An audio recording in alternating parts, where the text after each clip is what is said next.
വൈവിധ്യമാർന്ന കഥാപാത്രങ്ങളിലൂടെ സിനിമാ പ്രേക്ഷകരെ അമ്പരപ്പിക്കുന്ന നടനാണ് മമ്മൂട്ടി. ഇപ്പോഴിതാ തന്റെ പുതിയൊരു കഥാപാത്രത്തിന്റെ വലിയൊരു സിഗ്നൽ തന്നിരിക്കുകയാണ് മമ്മൂക്ക. താനൊരു വാമ്പയറായി വരുന്നത് ചിന്തിച്ചിട്ടുണ്ടോ എന്നാണ് മമ്മൂക്ക ചോദിക്കുന്നത്. ഒരു അഭിമുഖത്തിലായിരുന്നു അദ്ദേഹത്തിന്റെ ചോദ്യം. എപ്പോഴെങ്കിലും ഞാനൊരു വാമ്പയർ വേഷം ചെയ്യുന്നത് ആലോചിച്ചു നോക്കിയിട്ടുണ്ടോ എന്ന് മമ്മൂട്ടി തന്നെ അപ്രതീക്ഷിതമായി അവതാരകയോട് ചോദിക്കുകയായിരുന്നു.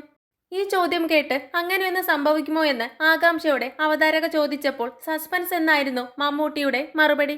അത്തരമൊരു വേഷം താങ്കൾ ചെയ്താൽ അത് ഗംഭീരമായിരിക്കുമെന്ന് അവർ പറഞ്ഞപ്പോൾ ഇൻഷാ അല്ലാ എന്ന് മമ്മൂട്ടി ചിരിച്ചുകൊണ്ട് പ്രതികരിക്കുകയും ചെയ്തു.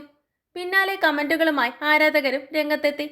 ഇക്ക തന്നത് വലിയൊരു സിഗ്നലാണെന്നും അണിയറയിൽ വലുതെന്തോ വരാനിരിക്കുന്നുവെന്നുമാണ് ഇവർ പറയുന്നത്. 5 പതിറ്റാണ്ടിലേറെയായി സിനിമയിലുള്ള അദ്ദേഹം സമീപകാലത്ത് പ്രമയുഗം, കാതൽ തുടങ്ങിയ ചിത്രങ്ങളിലൂടെ വേറിട്ട പരീക്ഷണങ്ങളാണ് നടത്തിക്കൊണ്ടിരിക്കുന്നത്.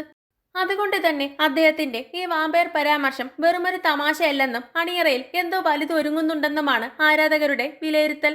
ലോക ചാപ്റ്റർ 2വിന്റെ കാര്യമാകും മമ്മൂട്ടി പറഞ്ഞതെന്നും ആരാധകർ പറയുന്നുണ്ട്.